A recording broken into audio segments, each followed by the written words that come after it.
안녕하세요. 밤라디오 민준에 오신 것을 환영합니다. 저는 지금 인생에서 최대로 속 시원한 시기를 맞이하고 있는 이 채널에 애청자이자 사연을 올리게 된 30대 여성입니다. 항상 다른 분들의 사이다 같은 이야기만 듣다가 제가 직접 이렇게 사연을 올리게 될 거라고는 생각조차 해보지 못했습니다. 하지만 사람 일이라는 게 어디 마음먹은 대로만 탄탄대로 이어지겠습니까? 결국 저도 생각지도 못한 일을 겪어버리게 되었네요. 제 이야기 끝까지 아주 사이다 팍팍 먹여드릴 테니까 저와 함께 마지막까지 해주신다면 기분이 좋을 것 같습니다. 그럼 지금부터 제 이야기 한번 시작해보도록 하겠습니다. 저와 남편은 우연히 가지게 된 스터디 모임을 통해서 인연을 맺게 되었어요. 그때 제가 대학을 졸업하고 혼자 열심히 취업을 준비할 때였는데 번번이 쓴물을 마셔야만 했기에 다른 사람들은 어떻게 취업 준비를 하나 궁금해하고 있었던 찰나였죠. 토익 점수가 취업에 아주 중요한 부분이라는 이야기를 전해 듣고는 스터디를 나가기 시작했는데 대부분 사람들이 전부 저와 같은 마음으로 스터디를 하고 있더라고요. 토익 공부를 하면서 취업에 대한 팁 같은 것도 공유를 하다 보니까 자연스럽게 스터디 사람들과 친분을 쌓게 되었고 서로 잘해보자면서 다독이고 응원을 했었죠. 그렇게 스터디를 한 지 수개월이 지나서 저는 제가 원하던 곳에 취업을 하게 되었고 뭐 일이 바쁘고 시간이 없어서 연락을 하는 것도 까먹고 지내게 되었어요. 원래 각자의 삶이 가장 바쁘다고 다른 사람들도 저와 같은 처지였던 것인지 스터디 방에 새로운 메시지가 올라오지 않게 되었었죠. 그렇게 더 긴 시간이 흐르고 난 뒤에 토익 스터디를 했던 사람들 전부 다 취업에 성공을 해서 그 기념을 할 겸 추억 회상도 할 겸 만나자고 약속을 잡게 되어 나가게 되었어요. 몇 년 만에 보는 것이나 다름이 없었는데도 어제 만난 사람들처럼 같이 준비를 했던 그 시간에 대한 이야기를 나누며 끈끈함을 나누게 되었지요. 그때 우리 남편이 회사 일이 늦게 끝나서 조금 늦게 술집에 도착을 하게 되었는데 취업을 해서 그런 건지 사회생활에 젖어 있는 모습이 꽤나 멋있어 보이더라고요. 같이 공부를 할 때만 해도 후줄근한 모습으로 매번 책에 고개를 파묻고 있어서 몰랐는데 생긴 것도 꽤 멀끔했고요. 저는 외국계 회사에 취직을 해서 매우 바쁜 일정들을 소화하면서 사회생활을 하고 있었는데 외국 회사다 보니까 한 달에 한 번씩은 꼭 출장이 있었어요. 남편이랑은 그날 모임 이후에 따로 연락을 자주 하게 되었고 제가 출장을 나갈 때마다 남편은 저에게 잘 다녀오라고 꼬박꼬박 인사를 해주곤 했었어요. 본인 일이 바빠서 시간이 없음에도 불구하고 저희 일정을 다 기억해 두었다가 인사를 건네는 모습을 보면서 저도 마음에 한 줄기 꽃이 피었고요. 저는 해외 출장을 다녀오면서 남편에게 선물을 주겠다는 핑계로 일부러 시간을 내서 데이트를 하기도 했고요. 남편은 저에게 고맙다면서 밥을 꼭 사주곤 했죠. 그렇게 처음에는 밥만 먹던 관계에서 영화도 보고 커피도 마시고 손도 잡는 사이로 발전하게 되었어요. 남편이랑 저랑 서로 탐색을 하던 사이에 제가 은근슬쩍 떠보기도 했었죠. 여자친구는 없냐 저한테 왜 이렇게 연락을 자주 하냐고요. 그러자 남편이 저에게 정말 몰라서 그러는 거냐면서 여자친구 없다고 저랑 잘 지내보고 싶다는 이야기를 하더라고요. 그 말이 고백이나 다름없다고 생각했던 저는 좋다고 바로 즉답을 했고 남편이랑 저는 본격적인 연애를 시작하게 되었습니다. 아무래도 서로 알아왔던 시간이 꽤 흘렀었기 때문에 연애를 한 지 6개월이 지나자마자 남편은 저에게 결혼을 하자고 적극적인 구애를 하기 시작했어요. 저도 남편의 직업이 나름 괜찮고 남편이랑은 서로 취미나 생활 습관이 잘 맞았기 때문에 결혼을 하기로 마음을 먹었습니다. 모든 사람들의 축복 속에서 화려한 결혼식을 마치고 나서는 신혼생활이 시작되었는데 저희 부부 둘 다 서로에게 너무나도 애틋할 수밖에 없었어요. 그도 그럴 것이 깨만 볶아도 모자랄 신혼생활을 즐겨야 하는데 제가 출장이 한 달에 한 번씩은 꼭 있다 보니까 떨어져 있어야 하는 시간이 필수로 있었거든요. 그래서 우리 부부는 제가 출장에만 다녀오면 아주 불타는 시간을 보내곤 했습니다. 조금 부끄럽지만 신혼부부니까 이해해주세요. 남편은 저희 빈자리를 무척이나 크게 느끼는 듯 했어요. 제 출장이 길어지면 무척이나 외로워했거든요. 당신이랑 결혼하기 전에는 출장을 가 있는 시간 동안 나도 친구들을 만나고 취미생활도 하면서 시간을 보냈었는데 말이야. 당신이랑 모든 걸 같이 하고 있는 지금 시점에 출장을 떠나면 내가 너무 외로워. 회사 일이 내 마음대로 조정을 할 수 없어서 어쩔 수 없는 일이잖아. 대신 내가 매일같이 전화도 하고 당신한테 사진도 보내주고 있는걸. 그럼 뭐해? 집에 돌아오고 나면 아무도 없이 냉랭한 기운이 감돌아서 너무 서운한걸. 당신이 출장을 가 있는 동안 나도 본가에 가 있을까? 그러면 시부모님께서 너무 걱정하지 않으실까? 당신이 애도 아니고 밥 챙겨 먹는 게 힘들어서 그래. 집안일 할 것도 많이 없잖아. 내가 뭐 그런 거 하나 할 줄 몰라서 그러겠어. 항상 같은 침대에서 잠들고 같이 밥 먹고 하다가 혼자 일주일 이상 보내야 하니까 서운해서 그렇지. 아유, 우리 남편 어떡하면 좋아. 정말 이렇게 나만 바라보고 지내서 나중에 늙어서 내가 먼저 하늘나라에 가면 어떻게 살려고 그래. 아, 그런 소리를 왜 해? 당신이 왜 하늘나라에 먼저 가? 그러지 말고 이직 준비라도 하면 안 돼.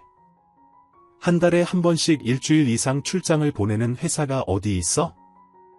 당신도 내가 이 회사에 들어오고 싶어서 얼마나 노력했는지 잘 알면서 왜 그래?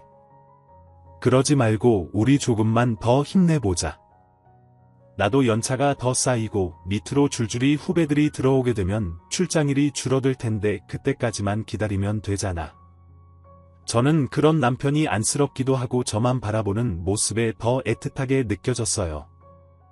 남편을 달래주느라 출장 일정에 지장이 생기기도 했었어요.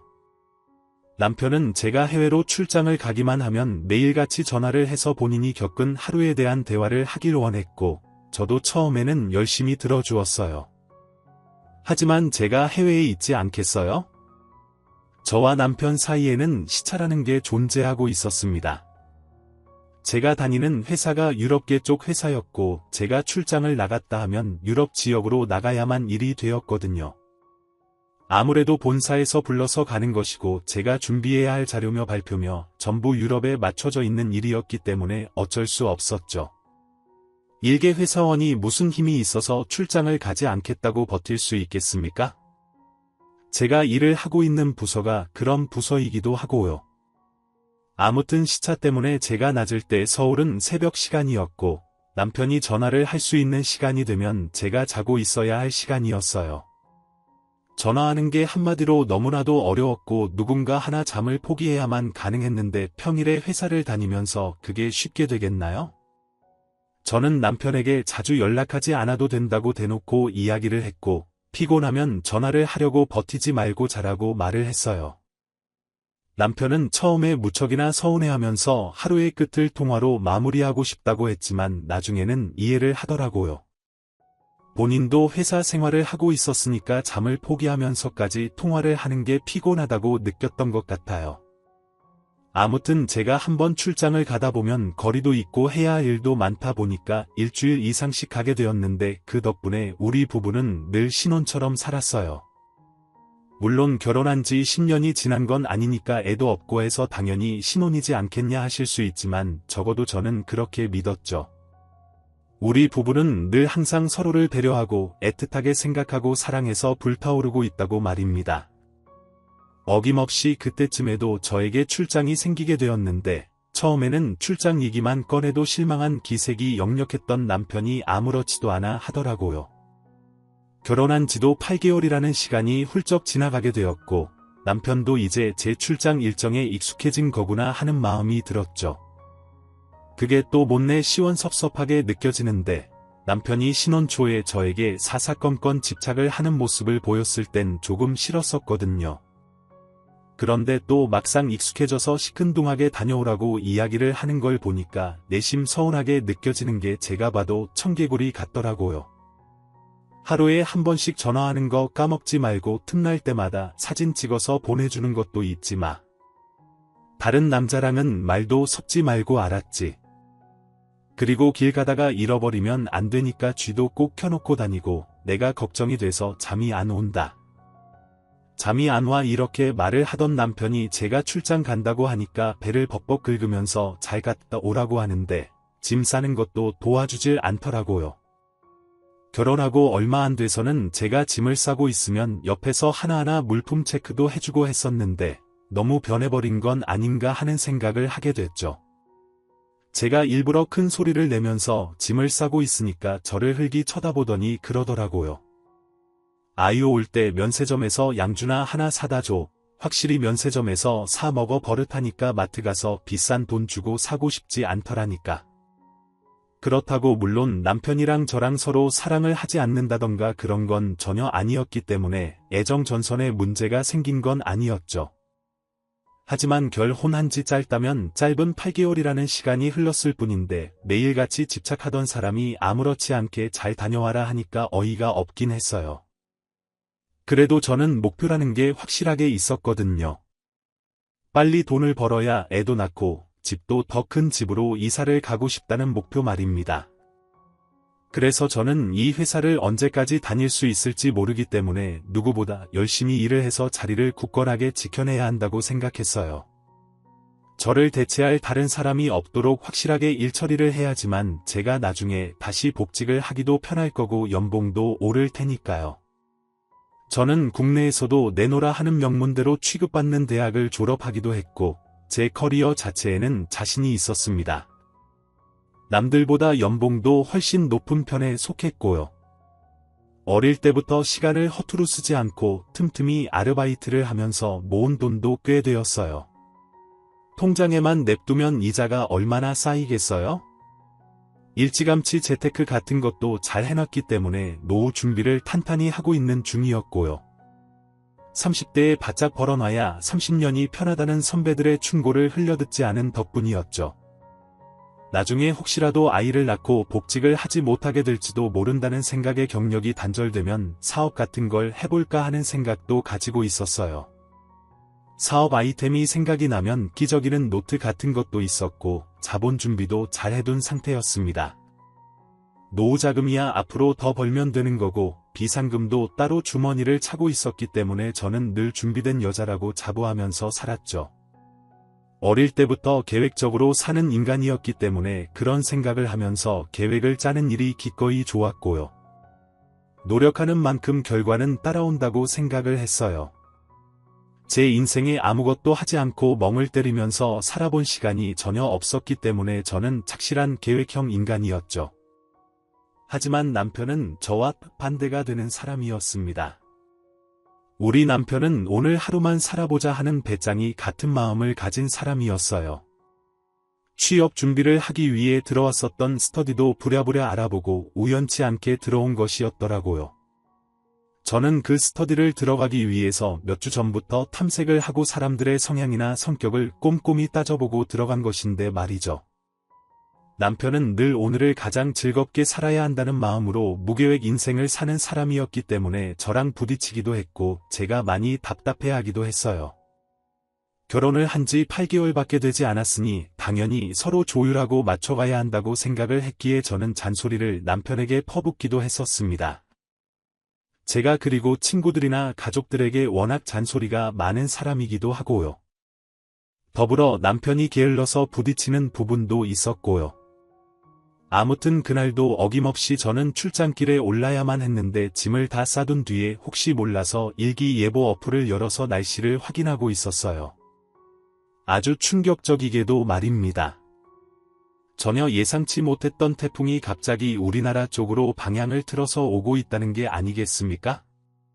거기다가 비바람이 엄청나게 부는 태풍이라서 건물 유리창에 테이프를 꼭 붙이라고 신신당부라는 뉴스까지 흘러나왔어요. 저는 혹시라도 비행기가 뜨지 못하는 건 아닐지 걱정이 되어서 불안해지기 시작했어요. 집에서 공항으로 가는 일 자체도 피곤한 일인데 비행기가 지연이 되어서 공항에 발이라도 묵이게 되면 너무 힘들 것 같았거든요. 하지만 회사에서는 출장을 미뤄주겠다는 말도 없고 남의 일이니까 나 몰라라 하는 거죠. 뭐 어쩔 수 없이 저는 출장길에 오르게 되었어요. 비행기가 하필이면 저녁 비행기라서 회사의 배려로 하루 회사를 쉬고 오후에 공항으로 출발을 하게 되었습니다. 아침에 남편이 분주하게 준비를 하고 출근을 하려는데 제가 와이프인데 배웅을 안 할 수도 없어서 무거운 몸을 일으켜서 남편이 배웅을 해줬어요. 출근길에 제 출장 일정이 어떻게 되는지도 상세하게 알려주고 있었는데 남편은 둔둥둥 마는둥 하더니 뭔가 생각이 난 듯 저한테 종이 하나를 주더라고요. 엄마한테 당신 출장 간다고 말했더니 때마침 화장품이 뚝 떨어졌다고 하더라. 거기 적힌 대로 구해다 주면 된다고 하니까 좀 사다 줘. 면세점에서 사는 게 훨씬 싸잖아. 이참에 당신 점수도 따고 좋은 거지 뭐. 남편이 건넨 종이를 확인하는데 뭔가 이상한 게 느껴졌어요. 종이에 적힌 브랜드들이 시어머니가 쓸만한 브랜드가 아니더라고요. 굳이 따지자면 저나 저보다 어린 애들 그러니까 젊은 애들이 많이 사용하는 색조 브랜드에서 화장품을 사달라고 하더라고요.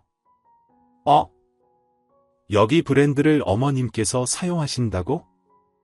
이거 요즘 유행하는 젊은 애들이 쓰는 브랜드인데 어머님이 이걸 왜 사달라고 하시지? 당신이 잘못 적어둔 거 아니야? 나야 모르지. 내가 뭐 화장품을 얼마나 안다고. 엄마가 그거 사다 달라고 말을 한 건데 사주면 엄마가 알아서 하지 않겠어.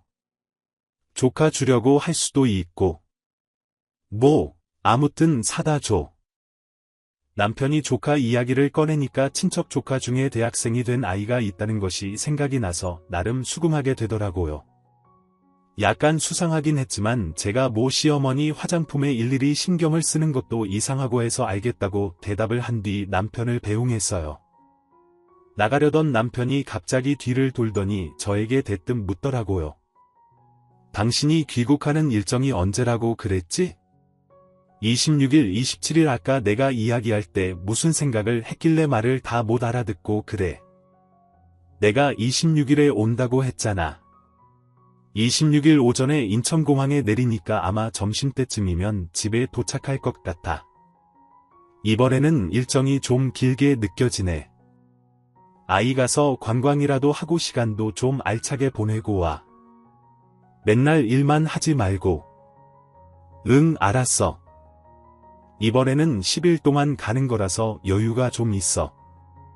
둘러보고 오려고 뭐 사다 줄까? 유럽에서 사올 만한 거 있나 한번 찾아봐봐. 귀찮게 뭘 됐어. 조심히 다녀오고 나도 이제 출근해야겠다. 짐 빠지지 않게 잘 챙기고 10일 뒤에 봐. 의미 없는 걱정을 남기고는 남편이 시큰둥하게 출근을 하더라고요. 저는 솔직히 마음이 좀 씁쓸하기도 하고 그랬어요. 예전에는 출근하는 발걸음도 떼지 못하고 왜 이렇게 길게 가냐, 그 회사에는 너밖에 일할 사람이 없냐, 이럴 줄 알았으면 영어 공부를 못하게 하는 건데 하면서 투정을 부렸거든요. 매일 집에서 같이 잠들고 얼굴을 보니까 벌써 질린 건가 싶고 남편이 저에게 차가워진 것 같아서 마음이 슬퍼졌지. 그래도 제가 해야 할 일은 전부 끝내야 속이 시원하지 않겠습니까? 제가 지금 열심히 일을 하는 이유는 남편과 저 그리고 우리 가족의 미래를 위해서였으니까요. 짐을 전부 차에 싣고 피곤함을 참아내면서 공항에 도착을 했는데 아니나 다를까 날씨가 심상치가 않더라고요. 먹구름이 잔뜩 끼고 비바람이 불어오기 시작하는데 한 30분쯤 지나니까 공항 유리창에 비가 부딪히는 소리가 무슨 폭탄 떨어지는 소리처럼 들리더라고요. 이 상태라면 겨랑이 나도 이상하지 않겠다 싶어서 휴대폰을 붙들고 회사 사람들이랑 통화를 하면서 시간을 보내는데 불안하더라고요. 벌써 10일치 짐을 다 싸들고 왔으니까 가방도 가뜩이나 무거운데 비바람까지 뚫고 운전해서 집으로 돌아가면 녹초가 될 것 같았어요. 차라리 비행기가 결항이 되지 않고 하늘로 뜨게 해주세요 하면서 빌고 또 빌었죠. 그래도 한 가지 다행이었던 점은 이번 출장에서는 국내와 본사가 따로 계약을 하거나 중요한 기밀을 주고받는 일은 없었다는 것이었어요. 그저 본사에 가서 상반기 일정에 대해 브리핑을 하고 본사 공장을 견학하는 일이었기 때문에 따지자면 번거롭지만 화상회의로도 대체를 할 수 있었어요. 공항에서 안내방송이 나오기 시작했죠. 처음에는 지연이 된다고 뜨길래 한두 시간을 더 기다렸는데 결국에는 예상대로 결항이 되고 말았어요. 회사에서도 화상회의로 대체하기로 했으니까 내일 다시 출근을 하라고 하길래 알았다고 하고 다시 짐을 챙겼습니다. 공항에서 비행기를 기다린 일밖에 안 했음에도 불구하고 너무너무 피곤하고 지치는 게 아니겠어요. 결국 수화물을 붙인 것도 돌려받았고 비바람을 뚫고 그 짐을 질질 끌고서는 차에 올라타서 집으로 향하기 시작했어요. 집으로 가는 내내 회사 사람들과 통화를 하면서 결항되어 차질이 생긴 일정을 조정하고 하느라 정말 딱 집에 도착만 하면 두 다리 뻗고 눕고 싶은 심정이었어요. 집 지하 주차장에 딱 도착을 했는데 시간을 확인하니까 새벽 1시가 되어 있더라고요. 마음 같아서는 남편에게 전화를 걸어서 캐리어를 들어달라고 하고 싶은데 남편도 다음날 출근을 해야 하니까 자고 있을 거라고 생각을 했어요. 저는 안방에 들어가서 씻고 눕고 하면 남편이 깰지도 모른다는 생각을 했기에 거실에서 조용히 씻고 작은 방에서 자야겠다고 생각을 했습니다.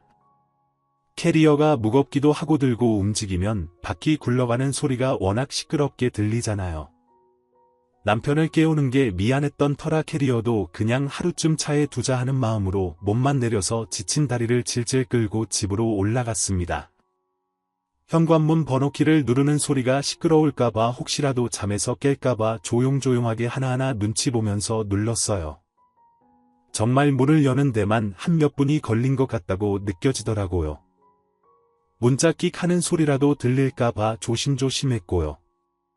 남편이 잠궈가 밝은 타입은 아닌데 새벽이 워낙 조용하니까 혹시 몰라서 더욱 조심했죠. 발걸음 소리조차 내지 않고 귀신 움직이는 것처럼 집에 딱 들어갔는데 집안 공기가 이상하게 냉랭하게 느껴지고 횡댕구레하더라고요. 태풍이 오고 있었으니까 집안 온도가 좀 낮아진 건가 하는 생각이 들 정도로 공기가 차갑게 느껴졌습니다. 이 사람이 혹시 혼자 지내고 있어서 쓸쓸함이 묻어나는 건가 잡생각까지 드니까 제 스스로 너무 어이없게 느껴져서 한번 조용히 웃고는 작은 방으로 들어갔죠. 옷도 편한 잠옷으로 갈아입고 대충 씻고 집안에 불도 하나 켜지 않고 대충 누워서 자려고 하는데 갑자기 도어락이 열리는 소리가 들리더라고요. 저는 남편이 깰까봐 세수도 대충 고양이 세수만 했는데 말이죠. 이 시간에 도어락 여는 소리가 들리니 갑자기 소름이 쫙 돋더라고요. 저희 집 비밀번호가 결혼기념일이기도 했고 누군가가 마음먹으면 충분히 알 수 있을 거라 생각해서 혹시 도둑이 들어왔나 싶은 생각까지 들더라고요. 정말로 긴장감에 손에 땀이 절로 나는데 작은 방 문고리를 걸어 잠그고 숨을 죽이면서 조심스럽게 문가에 귀를 가져다 댔습니다. 그리고 저는 정말 상상조차 하지 못했어요. 평일이었기 때문에 남편이 그 시간에 집에 들어올 거라는 걸 말이죠. 당연히 남편이 안방에서 자고 있을 거라고 생각을 했는데 현관에서 남편의 목소리가 떡하니 들려오는 게 아니겠습니까? 그런데 더 충격적인 것은 남편이 혼잣말을 중얼거리는 것도 아니고 누군가랑 통화를 하는 것도 아니었어요. 네. 남편이 어떤 여자와 함께 들어와서는 둘이 사이좋게 대화를 하고 있는 것이었습니다. 문고리를 열고 나갈까 말까 고민을 하는데 둘이 까르르 하는 소리가 들려오더라고요. 시간이 몇 시인가 하고 보니까 새벽 2시더라고요. 술이라도 한 잔 걸친 건지 뭔지 집에 누가 있는지도 모르고 신이 나서 이야기를 하는데 남자랑 여자랑 단 둘이 이 시간에 집에 들어온다는 게 이상하잖아요. 이거는 빼도 박도 못하는 바람 아니겠어요? 저는 손이 덜덜 떨리면서 어떻게 해야 할지 감이 잡히지 않더라고요. 저는 문고리를 붙잡은 채로 당장 문을 열고 나가서 이 두 사람을 진짜 족쳐야 하나 고민이 되었어요. 멍하니 문에다가 귀를 대고서는 그 둘의 대화를 듣고 있었는데 정말 혀차는 소리가 절로 나올 만큼 과간이더라고요. 둘이 아주 신이 나서는 지지고 볶고하는데 호칭도 자기야 여보야 하고 있더라고요. 여기 떡하니 조강지처가 두 눈을 시퍼렇게 뜨고 지켜보고 있는데 어디서 감히 여보야 자기 하는 소리가 입 밖으로 나오는 건지 기가 막히더라고요. 제가 얼마나 황당하고 어이가 없고 이 현실이 믿어지지가 않았으면 숨도 제대로 쉬어지지가 않고 온몸이 덜덜 떨리기만 하더라고요. 자기야 자기는 도대체 언제 이혼할 거야? 나랑 만나기 시작한 순간부터 나한테 이혼할 거라고 호언장담을 하지 않았어. 이혼하는 것도 다 때가 있는 법인 거야. 조금만 기다리면 된다니까. 내가 뭐 이혼 안 하고 싶어서 안 하는 줄 알아? 나도 우리 여보랑 살고 싶지 맨날 말로만 여보 여보하고 행동으로 보여주질 않으니까 하는 소리지. 그래서 제3분할은 얼마나 받을 수 있던데 그것만 받으면 된다며 내가 이리저리 찾아보고 알아봤는데 결혼 생활을 시작하고 아직 1년도 채우지 않아가지고 제3분할 요청을 할 수가 없다잖아. 세상에 그런 법이 어디서 같이 살았으면 제3분할 해줘야지. 몇 년을 살고 말고가 뭐가 중요하다고 진짜 법이 잘못됐다니까 나도 답답하더라. 조금만 기다려봐.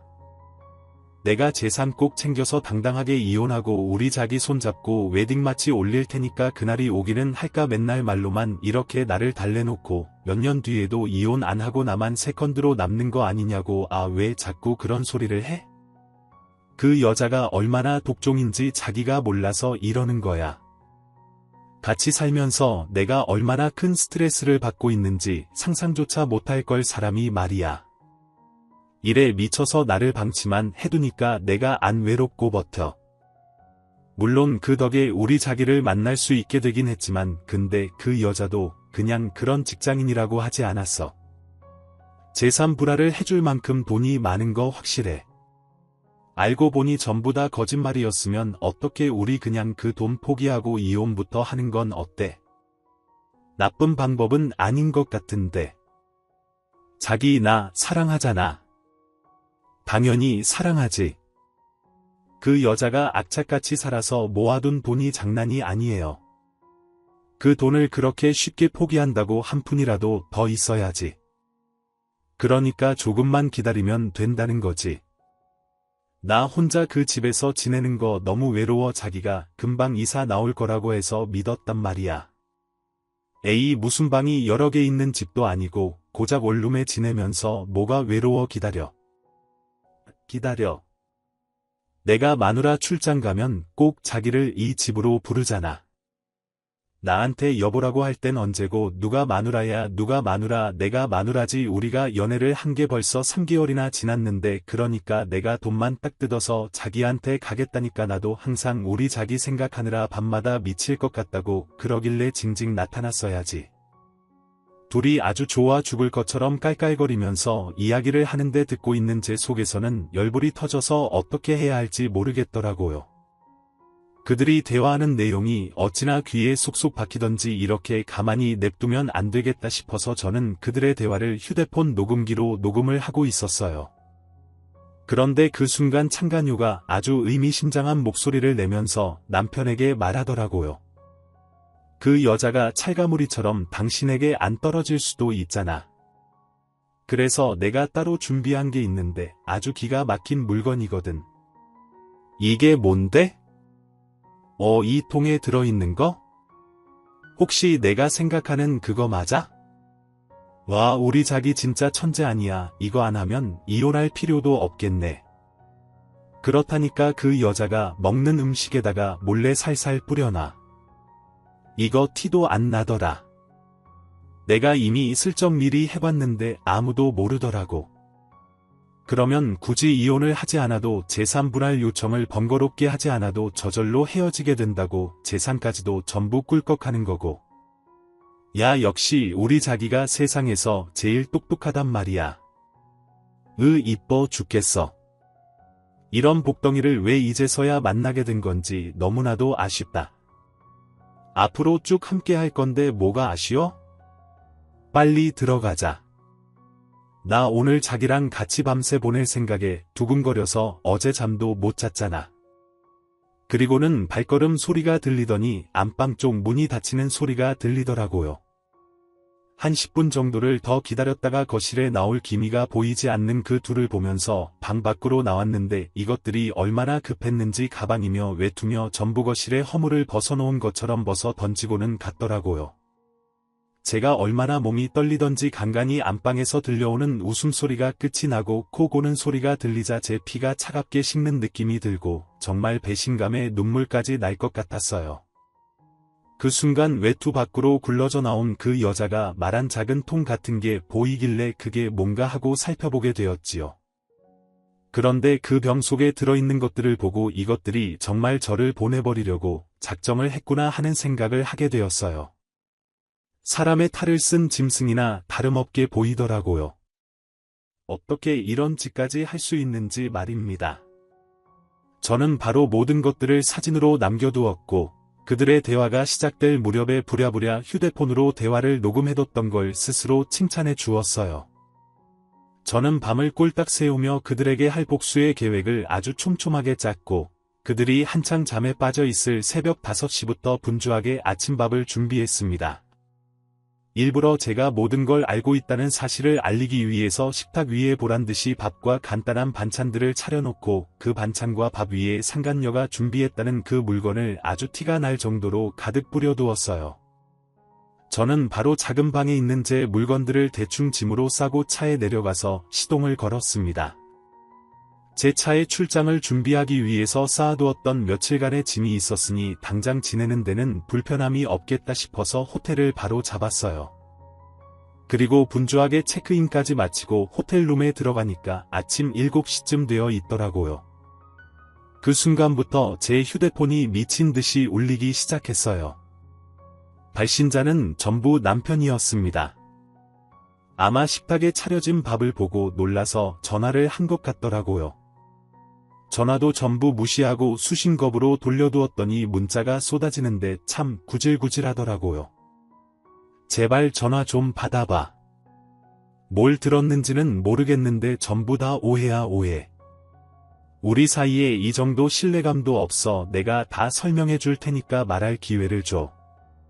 저는 폭탄으로 쏟아지는 문자 메시지까지 전부 무시를 해버렸죠. 안달이 난 남편은 저에게 협박성이 가득 담긴 메시지도 보내더라고요. 도대체 어디서부터 어디까지 들은 거야? 아니 집에 아무도 없었는데 그게 가능해? 당신 혹시 무슨 카메라 설치해뒀던 거 아니야? 녹화하고 있었지 카메라 어딨어? 다 지켜보고 있는 거지? 이거 이혼 소송감인 거 몰라서 그런 행동을 한 거야. 그 문자 메시지에 어이가 없어서 제가 남편에게 전화를 걸었어요. 신호음이 2번도 울리기 전에 남편이 전화를 바로 받는데 애지간히도 똥줄이 탔나 보다 싶더라고요. 녹화를 뜨고 있긴 누가 녹화를 떠. 내가 굳이 그런 짓을 해서 뭘 볼 게 있다고. 카메라 있나 집안 곳곳 뒤져봐라. 뭐 하나 나오는 게 있나? 나 어제 출장 취소됐어. 넌 일기예보도 안 보니? 아니 바깥에서 초 놀다가 새벽 2시에 들어간 사람이 날씨도 몰라. 태풍이 오는데 비행기가 뜨겠니? 똥멍청이야. 전부 오해가 있는 거라니까. 걔는 나랑 뭐 그런 사이가 아니야. 당신이 오해를 하고 있을까봐. 대화로 풀고 싶으니까 우리 잠깐 만나자.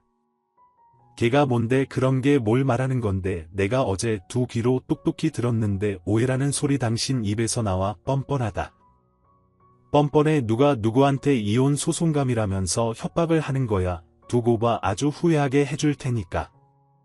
저는 반성의 기미라고는 전혀 없는 남편에게 기필코 복수를 하겠다고 마음을 먹었고 제가 세운 계획을 하나하나 실행을 하기로 마음먹었어요. 일단 제일 먼저 한 일은 증거 사진과 녹취록들을 들고 경찰서로 찾아가서 상해죄로 고소를 하는 일이었습니다. 경찰에게도 증거를 보여주고 들려주고 하니까 차분하게 고소가 성립이 되는지 확인을 해야 한다고 기다려보라고 하더라고요. 그들이 저를 해치려고 준비했었던 물건이 어떤 것이었는지 상상이 전혀 안 되시죠? 그 물건은 바로 복숭아 털이었어요. 알만한 구독자님들은 전부 아실 거라고 생각합니다. 복숭아 털 알러지가 얼마나 위험한 건지 말이죠. 저는 유난히도 심한 편이라서 만지기만 해도 손이 부어오르고 온몸이 간지럽기 시작하는데 그걸 먹었다고 생각하면 아주 아찔하죠. 그런데 경찰은 제가 제출한 증거 자료를 전부 확인한 이후에 이걸로는 부족하다는 말을 하더라고요. 그래서 저는 병원에 가서 바로 피 검사를 실시했습니다. 제가 가진 알러지의 경도 검사를 했고 친한 친구에게 물어물어 알게 된 변호사를 통해서 상담을 받았고 상해죄로 고소를 하고 싶다고 말을 했어요. 아니 바람을 피운 것도 화가 나서 죽겠는데 감히 저를 해치려고 이런 치졸한 짓까지 준비했다는 게 너무 분해서 이대로는 못 넘어갑니다. 죽이 되든 밥이 되든 그들에게 고통을 주고 싶어요. 절대로 가만히 넘어가고 싶지 않아요. 지금 준비해 오신 자료들만 확인했을 때 충분히 미수죄로 잡혀갈 만큼은 될 것 같거든요. 바로 소송 준비하시면 제가 돕겠습니다. 변호사의 확답을 듣자마자 저는 머리를 맞대고 소장을 준비했고 상간녀와 남편 둘 다에게 소장을 보냈더니 둘 다 아주 불리하게 전화를 해대더군요. 며칠 동안 연락 한 통 없다가 갑자기 날아온 소장에 그들도 당황한 듯 보였습니다. 물론 그게 끝이라면 서운하겠죠. 제가 피해 복수를 하겠다고 했었잖아요. 손해배상 청구까지 당연히 모조리 걸어버렸습니다. 제가 밥에다가 복숭아 털을 뿌리면서 털 몇 가닥이 저에게 들러붙게 되었고 제가 병원에 가서 치료를 받아야만 했거든요. 하지만 치료비만 받으면 너무나도 억울하지 않겠어요. 제가 병원에 가면서 처리를 하지 못하게 된 일에 대한 손해배상까지 전부 다 청구를 해버렸습니다.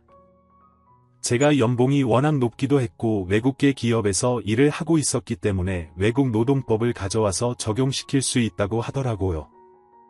이럴 때는 유럽에 있는 본사가 얼마나 든든한지 제 능력치까지 덧대어서 남편에게 손해배상 청구를 보냈죠. 이혼 소송이면 이혼 소송으로 끝낼 것이지 손해배상 청구는 뭐야? 거기다가 금액은 또 왜 이래 당신 뭐 죽었어?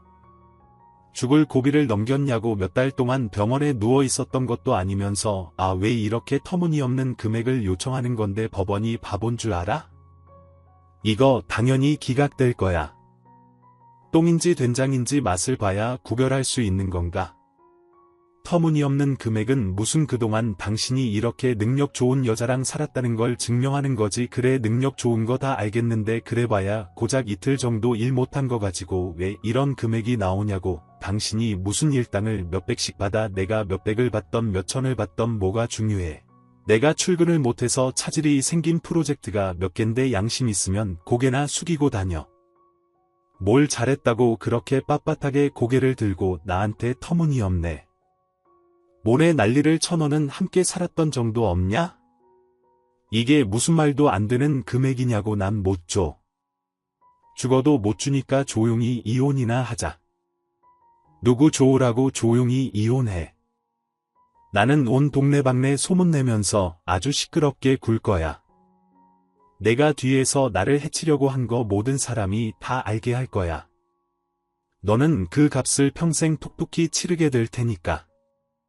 그런 줄 알고 앞으로는 얼굴 들고 다닐 생각도 하지 마. 거기다가 그날 밤에 그 둘이 나누었던 대화가 앞에서 말했던 저를 해치려고 계획을 세운 것뿐만이 아니었어요. 제가 사업 아이템이 생각이 날 때마다 틈틈이 노트에 적어둔다고 말을 했었잖아요. 그 노트에 대한 이야기 또한 그들의 대화 속에 있었습니다. 우리 마누라가 사업 아이템을 적어두는 노트가 있거든. 이 복숭아털로 위험에 빠지게 되면 그 노트를 훔쳐서 마누라 재산을 가지고 사업이나 해야 하겠어. 모아둔 돈도 꽤 되는 것 같던데 오픈을 안 하더라. 참나 내가 그 돈 다 털어서 아주 똥똥거리면서 알아야지. 그 노트에 뭐가 적혀 있는데 뭐 대단한 사업 아이템이라도 있대? 그럼 나도 드디어 사모님 소리 들으면서 사치대하고 할 수 있는 건가? 내가 아주 백화점을 통째로 사줄게. 마누라가 꽁꽁 숨겨둔 노트를 내가 몰래 슬쩍 봤는데 아주 좋은 아이템들이 많이 있더라고. 내가 또 남의 비밀이나 비밀 같은 거 훔쳐보는 재주가 출중하거든. 그 노트를 제가 남편에게도 숨기고 있었는데 몰래 훔쳐봤다는 게 아주 어이가 없었죠. 저는 이 대화 또한 복수를 하는데 써먹기로 마음을 먹었습니다. 남편이 다니고 있던 회사가 어디였냐면요. 바로 반도체 기술을 연구하는 연구실이었어요. 거기서 뭐 똑똑한 연구원으로 일을 하고 있는 건 아니었고요. 연구실 보조 개념으로 일을 하는 사무직인 사람이었어요. 한마디로 반도체 기술에 관한 기밀이 아주 중요하게 여겨지는 곳이었는데 남편이 제 아이디어를 가로채려고 했다면서 훔쳐보는 재주가 출중하다고 하지 않았겠어요? 바로 녹음 파일을 그 부분만 편집을 해서 본사 감사실에 추서를 올렸습니다. 녹음 파일을 확인해 주셨으면 좋겠습니다. 제가 연구실 사무보조로 일을 하고 있는 김진철 사원의 부인입니다. 그런데 이 사람이 바람을 피운 것도 모자라서 제 아이디어까지 전부 훔쳐서 팔아치울 생각을 하고 있다는 걸 알게 되었습니다. 기밀을 다뤄야 하는 연구실 부서에서 사무보조를 하고 있는 게 걱정이 됩니다. 회사 연구실의 기밀이라고 팔지 않을 거라는 보장이 없지 않습니까? 정성 들여서 투서를 보내고 며칠 뒤에 감사실 쪽에서 연락이 왔는데 글쎄 남편이 다른 회사와 내통을 했던 증거가 없다면서 찝찝하지만 아무런 조치를 취할 수 없다고 하더군요. 그 인간이 회사를 잘리게 만드는 것이 제 목적이나 다름없었는데 목적 달성을 전혀 하지 못했잖아요. 일을 어떻게 하는 게 좋을까 고민을 하고 있었는데 제가 회사에 투서를 보냈다는 것을 알게 된 남편은 저에게 명예훼손이라고 아주 난리가 났어요. 내가 바람을 피운 사실을 회사에 알린 것도 모자라서 지금 뭐 내가 기밀을 빼돌리네 뭐네 하면서 투서를 써. 야 네가 진짜 사람이냐? 이거 전부 명예훼손인 거 알지? 너만 고소할 줄 아는 줄 아냐? 나도 할 줄 알거든. 두고 보자. 너도 똑같이 당하게 될 거야. 아주 남편의 그런 공갈이 전혀 무섭지는 않았는데 제분이 풀리지 않는다는 것이 문제였어요. 그래서 상간녀와 남편의 회사에 어떻게 불륜 사실을 다시 한번 터뜨려서 그 둘의 얼굴을 팔리게 만들까 고민을 하다가 레터링 케이크를 보내기로 결심했죠. 불륜을 저지른 상간녀 이하영의 앞날을 축하합니다. 불륜을 저지른 유부남 김진철의 앞날을 축하합니다라고 대문짝만하게 적어서요. 투명 케이스에 담아서 보내달라고 2단 케이크로 요청까지 해서 정성스럽게 화려하게 만들어서 보냈어요. 당연히 그 케이크를 본 상간녀와 남편의 회사 사람들은 수근수근 난리가 났고 회사 내부에 모르는 사람이 없을 정도로 소문이 났다고 하더라고요. 여기서 반전은 상간녀가 심지어 다니던 회사의 부장이랑도 깊은 관계를 유지하고 있었던 겁니다. 제게 연락이 와서는 자기 인생 다 망쳤다고 시집 어떻게 가냐고 하더라고요. 덕분에 회사에서 나 미친년으로 소문나고 회사 상사 얼굴도 제대로 못 보게 되었어요. 저 앞으로 어떻게 하라고요? 당장 먹고 살 걱정하게 생겼는데 소문이 온 동네에 다 퍼져서 시집도 못 가게 생겨서 축하합니다. 저는 딱 간결하게 5글자만 답장으로 보내버렸죠. 불이 나게 문자가 들어오는데 굳이 확인하지 않았어요. 어차피 제 욕망 가득 담긴 문자일 텐데 소송의 증거로 사용할 일밖에 없을 테니까요. 웃긴 게 시집 가는 건 왜 걱정을 하는지 모르겠더라고요. 불륜을 저지르고 있었던 제 남편과 재혼할 생각이었던 것이 아니었는지 상간녀의 태도나 문자를 보니까 모체 남편의 돈만 꿀꺽하고는 남편과 헤어지려고 했던 것 같더라고요. 바보 같은 남편은 그것도 모르고 그 여자의 농간에 넘어가고 있었던 거죠. 당연히 남편에게도 상간녀가 저에게 보낸 문자를 전부 전송을 해주었고 둘이 아주 치고받고 싸운 것 같더라고요. 남편이랑 상간녀가 저희 회사 앞까지 퇴근 시간에 찾아와서는 저에게 무릎 꿇고 빌기 시작하는데 둘 다 얼굴에 상처가 있더라고요. 우리가 100번 잘못했다고 이렇게 빌잖아. 조용히 이혼해 줄 테니까 더 이상 이런 복수는 그만둬 살려달란 말이야. 제발 맞아요. 이 정도 했으면 충분하지 않아요. 우리 둘 다 회사에서 얼굴도 못 들고 다닌다고요. 얼마나 수근거리는지 몰라요. 제3불알 같은 건 꿈도 꾸지 않을게. 그냥 조용히 이혼 서류에 도장 찍어줄 테니까 그간 살았던 정을 생각해서 이제라도 멈춰주라. 손이 발이 되도록 싹싹 비는데 제분이 거기서 풀리지가 않더라고요. 저는 또 다른 복수 계획을 실행했어요. 남편과 제가 신혼집에서 컴퓨터를 한 대만 두고 사용을 했었거든요. 그래서 그 컴퓨터에 남편의 이메일부터 시작해서 공인인증서까지 전부 다 자동 로그인이 될 수 있도록 저장이 되어 있었어요. 저는 남편이 출근한 틈을 타서 오전에 반차를 내고 남편의 이메일을 확인했고 거기서 한 방에 보내버릴 수 있는 중요한 정보를 얻을 수가 있었어요. 남편이 연구실에서 사무보조로 일을 하고 있었잖아요. 그래서 연구하는 데 필요한 재료 같은 걸 본인이 직접 수주를 넣곤 했었거든요. 그동안 하청업체에게 뒷돈을 받았던 것이며 접대를 받으면서 그 회사에 물건을 주문해 주었다는 증거를 확인할 수 있었어요. 아주 철저하게 관리를 한답시고 휴대폰으로 주고받지 않고 개인 이메일을 통해서 연락을 주고받았더라고요. 그러면 뭘 하겠습니까? 이메일 정리며 삭제 같은 걸 하지 않아서 제가 다 확인할 수 있었는 거려. 저는 그 이메일 전부 프린트를 해서 남편이 다니고 있는 회사 감사실로 바로 퀵을 보내버렸어요. 그러니 그쪽에서 다시 한번 연락이 왔더라고요. 이전에 있었던 분류 문제로 인해서 사내 풍기문란을 덧붙여 지방으로 발령을 내릴 생각을 하고 있었습니다. 그런데 이렇게 접대를 받은 사실을 증거까지 첨부해서 보내주신 덕분에 퇴사 처리가 가능할 것 같습니다. 회사를 위해서 직접 이런 자료를 보내주신 노고에 감사드립니다. 저에게 되려 고맙다고 인사를 하는데, 아니 오히려 제가 더 고맙더라고요. 제 뜻대로 제 계획대로 전부 이루어지게 되었으니까요. 결국 남편은 회사에서도 잘리게 되었고 저랑도 요란스럽게 이혼을 하게 되었어요. 전 남편과 상간녀는 그동안 상간녀가 전 남편 몰래 만나고 어장을 쳐두었던 수많은 남자들이 전부 수면 위로 드러나는 바람에 헤어지게 됐다고 하더라고요. 둘이 살고 있던 신혼집 또한 제 명의로 된 집이었기 때문에 전 남편은 아무것도 챙기지 못하고 몸만 쫓겨나게 되었어요. 찌질하게 집 밖으로 쫓겨나는 그 순간까지도 저에게 울면서 빌더라고요.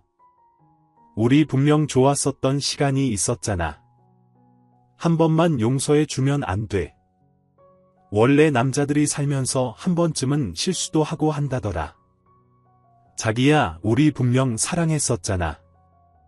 제발 이대로 나를 버리지 말아줘. 사랑 당신은 내가 아니라 그 상간녀를 사랑한다며. 그리고 내가 왜 당신의 실수를 눈 감아줘야 하는데 나는 실수를 용납할 수가 없는 사람이야. 그러니까 두 번 다시 내 눈앞에 나타날 생각하지 말고 꺼져. 저는 마지막 마무리를 마친 뒤에야 전 남편의 전화번호를 차단해버렸습니다. 시댁에서도 저에게 너무한 거 아니냐면서 한 번만 봐달라는 식으로 연락이 몇 번이나 왔지만 전부 다 무시했어요. 결국 3개월쯤 지나고 나니깐 시댁도 전 남편도 포기하고는 이혼을 받아들이더군요. 저는 저희 부부가 살았었던 신혼집 세를 놓고 회사 근처에 1룸짜리 작은 집을 얻어서 혼자 살고 있는 중이에요. 글쎄 결혼해서 둘이 복작복작 사는 게 훨씬 행복하다고 느꼈었는데 막상 혼자 살기 시작하니까 더 편하고 좋은 거겠죠. 퇴근 후에 샤워하고 나와서 마시는 맥주가 이렇게 달콤한 줄 몰랐습니다. 비혼의 완성은 결혼으로 이루어지는 것이라는 말이 있다더니 그 말이 정말 맞았나 봐요. 앞으로 제 화려한 비혼 라이프를 즐기면서 열심히 제 목표를 향해 달려가 보도록 하겠습니다. 제 모질었던 결혼 이야기 끝까지 들어주셔서 감사합니다.